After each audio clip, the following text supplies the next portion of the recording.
Hello and welcome back to 3 News Now. I'm Stephanie Haney. Today is Friday, July 30th.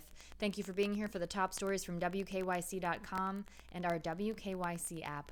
There's a lot to get to today, and we start with news out of Bowling Green State University, where a total of 21 students have been disciplined related to the hazing death of Stone Foltz, the 20-year-old sophomore who passed away in March after an alcohol-related event with the Pi Kappa Alpha fraternity. What we now know from BGSU is that 3 students have been permanently expelled, 17 students have been suspended for a range between 3 and 8 years, and 1 student has received a deferred suspension for a total of 21 students disciplined.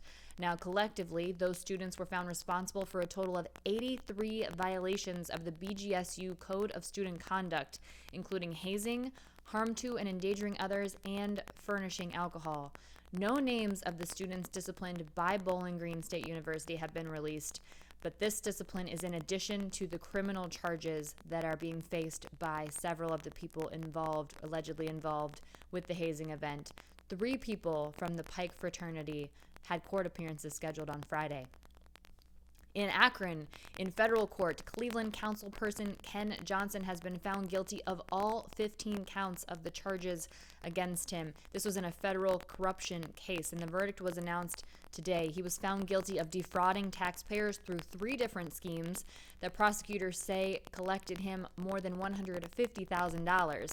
And there were 15 theft-related charges, of course, that he faced, that he was found guilty on all of those charges.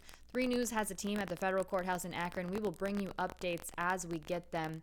His longtime aide, Garnell Jamison, is also on trial and faces 11 charges. In Tokyo, Simone Biles, who has been catching everyone's attention this week because of her decision to withdraw from the women's gymnastics team finals and also the individual all-around finals this week, has posted a training video explaining to people why she chose not to compete, why she had to withdraw. Now, that video has since been removed, but in a caption over the video, she said, "For anyone saying I quit, I didn't quit. My mind and body are simply not in sync, as you can see here." And she posted a video showing her training where elaborating on what the twisties are. Now, the twisties is something that we've heard from several other gymnasts. Simone Biles has called it the demons in the past. It describes a phenomenon where the body and the brain are not communicating like the gymnast is used to and not performing the tricks the way they're used to performing them. Here's what Simone said. "I don't think you realize how dangerous this is on a hard competition surface, nor do I have to explain why I put health first.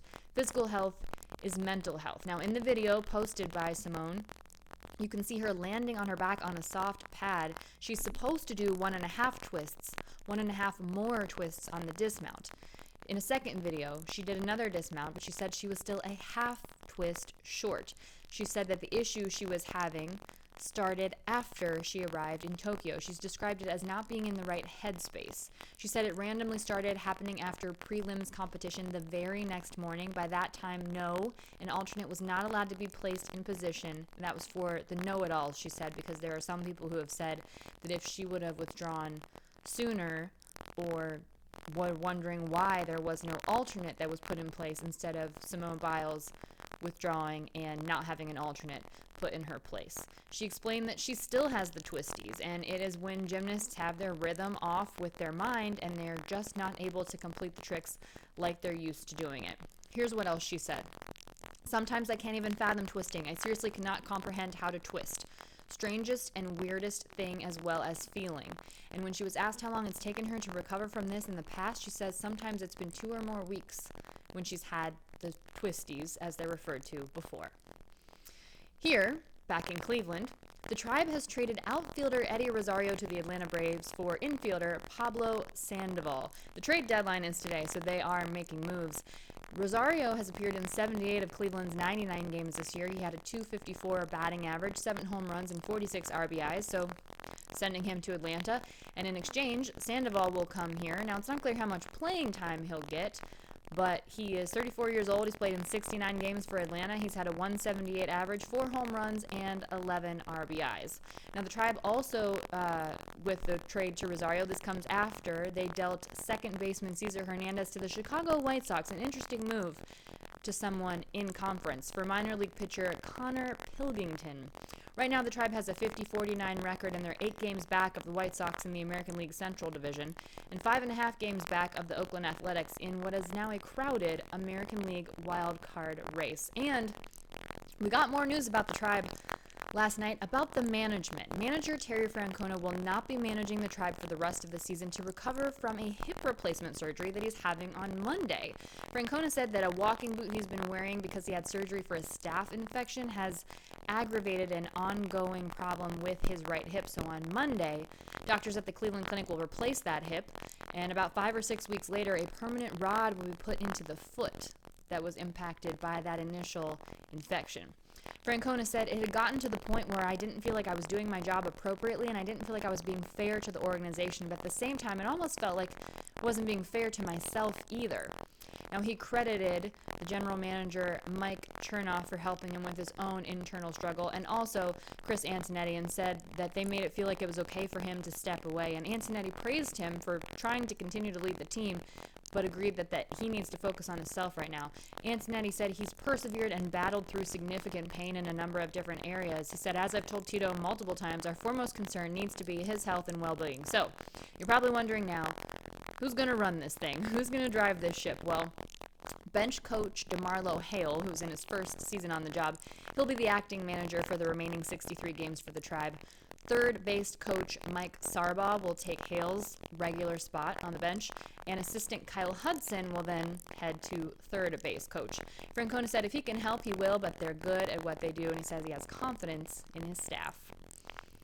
In more sports news, the Cleveland Cavaliers, of course, had the NBA draft yesterday, and with the third pick, they took University of Southern California center Evan Mobley. Now, this is what had been anticipated that they would do, the Cavs. So here's what some analysts are saying. The Ringer's Kevin O'Connor gave it an A+ grade. He said that Mobley's a no-brainer for the Cavs. He's 7 feet. He can defend the perimeter, and he can make an impact.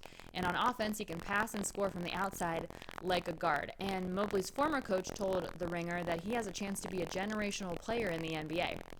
Yahoo Sports' Ben Rohrbach gave it an A grade. He said Mobley is the best big in his class. His versatility and talent would make him worthy of a #1 pick in most years. He said he can play alongside Jarrett Allen in front court and rounds out a roster that features 3 more recent lottery picks, Colin Sexton and Darius Garland in the backcourt, and Isaac Okoro on the wing. For more commentary on how the Cavaliers did with those draft picks, go ahead and head to WKYC.com. See that roundup from our 3 News sports analyst, Ben Axelrod. And now, we turn to football, which is coming upon us very quickly, and we talk about the Cleveland Browns, who are in the middle of their training camp now. And General Manager Andrew Berry has said that more than 90% of the players and 100% of the coaching staff are vaccinated against COVID-19. Now, this puts the Browns in a good spot because, according to reports, while an official agreement has not yet been reached, the NFL's teams and players are looking at an 85% vaccination rate among players for that to be the threshold for the looser COVID-19 protocols within the facility for the upcoming 2021 season. Baker Mayfield has some thoughts about this. He talked to reporters at his annual youth camp in Gates Mills earlier this month, and he said it would be a competitive advantage for teams with higher vaccination rates. He said, obviously, last year was new for everybody, learning the protocols.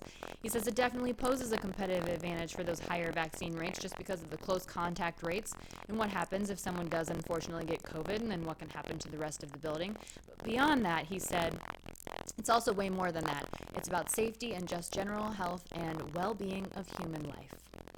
Now, you might be wondering why you are being asked to wear a mask even if you're vaccinated against COVID-19. Here's why. The Centers for Disease Control are now saying new data from the last few days appears to show that people who are vaccinated can contract COVID and who also contract COVID. People who are vaccinated who also contract COVID, which we've known has been a possibility because it's not a 100% effective vaccine, but those people can spread the Delta variant just as easily as unvaccinated people. Now, previous studies showed that vaccinated people did not spread COVID as easily, but those studies were done before the Delta variant became prominent here in the U.S. Scientists now worry that's because people infected with Delta have more of the virus in their bodies. Researchers have found that people with the Delta variant have 1,000 times more copies of the virus in their respiratory tracts than people infected with the original strain of COVID-19. So right now, health experts are really in a race to stop COVID-19 from spreading because every time it spreads, there's a risk it will mutate, possibly creating something even worse than the Delta variant. And breakthrough cases appear to be able to spread the virus. Breakthrough cases are those cases that are contracted by people who are vaccinated. So health experts are now asking even vaccinated people to wear masks in certain situations. Now, if you are from the Canton area or you travel into town this year, you know that it is right about time for the Pro Football Hall of Fame Festival and the Enshrinement. And one of those events is the Enshrinement Festival Balloon Classic. This is a great event. This is something I always looked forward to as a kid growing up in Canton. And there will be 43 hot air balloons lifting into the sky all weekend long in Canton. They've got fun shapes, very cool designs. And so when this will be happening, it lifts off from the Kent State University Stark campus Friday night at 6:30, Saturday at 6:30 a.m. and 6:30 p.m., and Sunday at 6:30 a.m. We streamed the launch this morning on WKYC.com, so you can check that out. But the pilots come from 10 different states, including 28 people from right here in Ohio.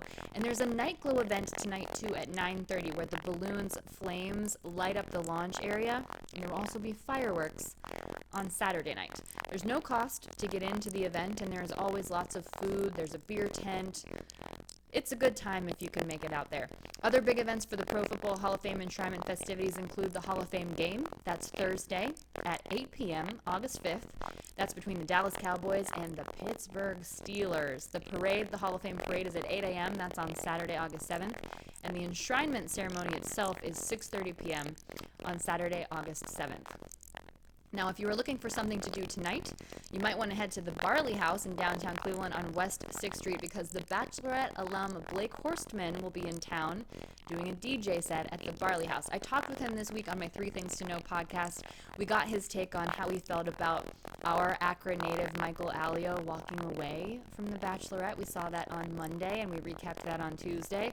And also what his concerns are for Michael Allio if he does become the next Bachelor, because there are a lot of people calling for that to happen, including current Bachelorette Katie Thurston. Now, I talked with Michael about that also on my 3 Things to Know podcast this week, so make sure you check that out. He had some comments about Katie suggesting that he be the next Bachelor that you're going to want to hear. Find all of that at WKYC.com/3 Things to Know.